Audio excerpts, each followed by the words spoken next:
Hello my plant family and welcome back to my channel. Today I'm going to go through some of the Peperomia propagations that I started on camera a few weeks ago. Some of these were not recorded when I was propagating them, but I just want to show you how they've been doing regardless, and you can see just how great and easy it is to propagate your Peperomia plants. And then I also have a couple plants I want to show you, and I'll explain what they're about when we get there. Last plant is going to be just one of my favorite plants. You guys have seen it a million times, but I just can't stop looking at it, so I want you to look at it too. All right, first up we have Peperomia Frost. Let me open up the top. Now, these plastic propagation cups that I use, they are on Amazon. I have a link in the description of the video where you can access, because I am an affiliate. So all of the tools and products that I use, or at least most of them, are in the link, so you can access them if you want to use the same stuff. Okay, with this one, what I did was I took one leaf and I cut it in half. The bottom half with the petiole is the one right here, where my thumb is touching. And the top half of the leaf that was cut is on this side. And as you can see, the majority of the growth, or at least the majority of the visible growth, is on the top half of the leaf. I'm not surprised. That's pretty standard for my propagations. You can see them and they grow faster when it's the top portion of the leaf. The veins, each vein has the potential to grow a new plant. And the bottom half that has a petiole probably has growth under the moss, but you can't see it yet. But it looks like all of this is coming from this portion of the leaf right here. Beautiful plant, very vigorous, and very, very, very easy. The mother plant is just doing extremely well. Actually, surprisingly, don't get mad at me or anything, but I still have it in soil. And it does fine, as long as I let the soil dry out completely. No gnats, no rotting, no issues. But this is in sphagnum moss propagation. That's how I usually do my propagations for Peperomia and a lot of other plants. Whether it's, usually it's either sphagnum moss or water propagation. Anyway, that's Peperomia Frost. Let's close that one up. This here is Peperomia Rana Verde, or if you want to say it properly, Rana Verde. This is another one that I did not show the propagation of when I was cutting this one up. But as you can see, there are two leaves here, and I believe there's a small petiole at the end, small leaf stem, and that's the part where the babies grew from. You can see that one right there, and that one's really cool. And then if you look on this one, the underside of the leaf is where you see all the growth. And it looks like there are multiple plants growing here, maybe 3 of them. I'm not completely sure unless I pull this out, and I don't really want to pull it out to disturb it, but it's doing great. These guys are incredible, and they're really, really cool. And they're pretty too, because the petioles are like a bright reddish color. So you have the deep green of the leaves, and then the petioles have this bright red, which you can't see here because they're young. But as they get more mature, you'll be able to see that, and I kind of love it, not gonna lie to you. So that is that one. Okay, here's another one that you guys have not seen. This one is, I think it's called Red Twist Peperomia. I took 2 leaves off of the plant, and I just said, I'm just gonna stick in the moss, see what happens. And sure enough, as you can see, we got baby plant there and baby plant there. Let me see if I can get a little closer so you can see. All growing out of the base of those leaves. Very pretty plants. This is under lights. As you can see, there's some algae on the sphagnum moss because they're close to the light, but they're doing great. Now, I'm gonna be honest with you, these guys took a little bit longer than these guys. And I believe at least this one is a Caparata hybrid. And those are like the ripple peperomias. I love them. Those are my favorite peperomias, the ripples. I have just about every color, almost every color, and cultivar. But that is my collection of Peperomia. I love the ripples, the Caparatas. Oops, sorry, Rana. All right, next up we have one that you guys were invited to watch. This is the Shumi Red Peperomia. And let's see how many are in here. Okay, this is 2 leaves that I took of the Shumi Red, and the base, a very small petiole. The base of where the petiole is under the moss is where these plants grew from. And as you can see, I showed you these on a follow-up, but they've gotten even bigger since the last one.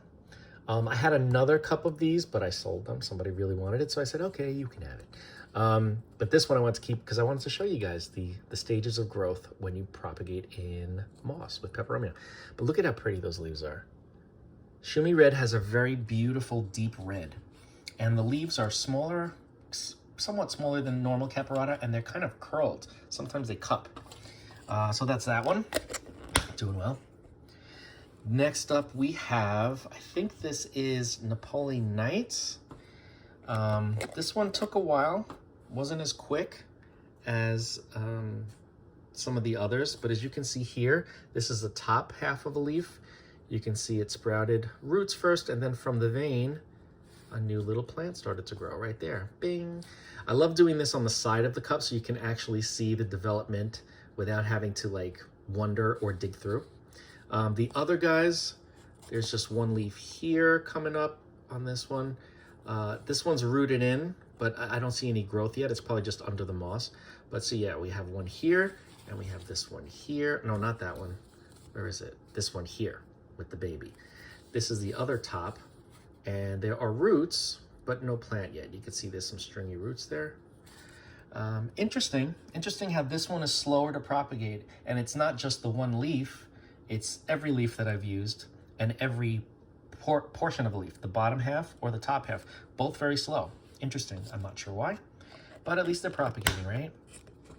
And then I have another one here of, this one didn't come to me as the frost, Peperomia frost, but it looks like it's turning into that. It was a smaller plant, so I don't know if it has a different name. It didn't come with an ID, but as you can see, I took this leaf without a petiole, and I just nestled it into the moss, and you can see that there are babies growing there. Get it onto the light so you can see it better.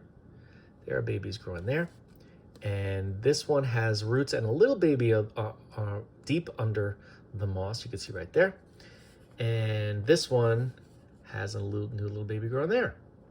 It's the opposite way though. Yeah, really, really easy, really cool. And those are the props I wanted to show you. But next up, I finally got a real parallel Peperomia. This is really, really cool. And I transferred it to my acrylic, and I wasn't sure how I was gonna do because I'm not very familiar with this plant because I never really had one for very long. But after I placed it in, it adjusted, and we've got some new growth. Look at these new little leaves growing here. We got one there, we've got one right there, and on this little plant, we've got one right in there. Let me bring it to the light so you can see it, right in there. Really, really cool. I'm excited to watch this trail and vine out. The leaves are very, very, I don't want to say thick, they're just very stiff. They're very firm, and they feel like cardboard, which I enjoy. I don't mind that at all. But I love the fact that it's adjusted to the acrylic yarn, and it is growing. It is doing well already.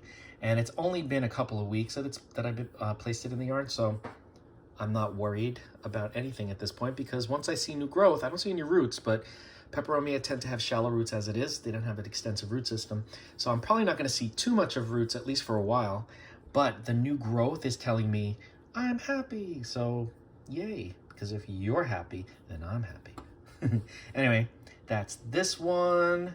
And last but not least is not a Peperomia, but it is one of my favorite plants. And I have shown you this before, but I just want to show you once again, because I just love it. I love it, I love it. And it's actually two different plants in one. And I'll explain it when I show you, but this is my Tradescantia or Secretia, depending on where you are or what year you're in. The purple heart. Boom. Look at this. It's in semi-hydro. I use lava rock for this.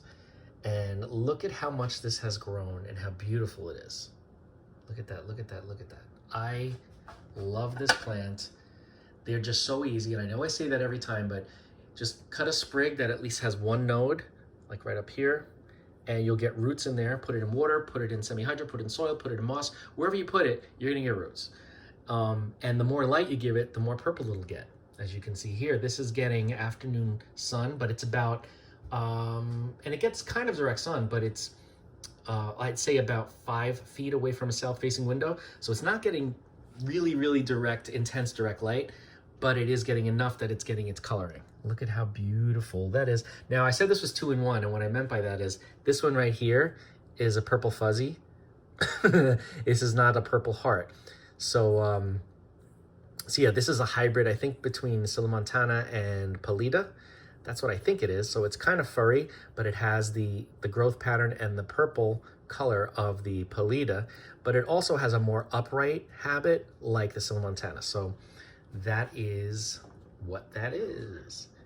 So yeah, that's all for this video. If you have any questions about any of these plants, or any of the methods that I've used for growing or propagating, just reach out. We can talk. Don't forget the link is in the description if you want any of the items that I use, any of the tools. Also the feed, the fertilizers are in there that I use. One of them is an orchid feed. The other one is a maxi-grow feed. Feel free to browse and yeah, and enjoy. But don't forget to like, comment, share, and subscribe. Hit that bell if you want to be notified. And I will see you in the next video.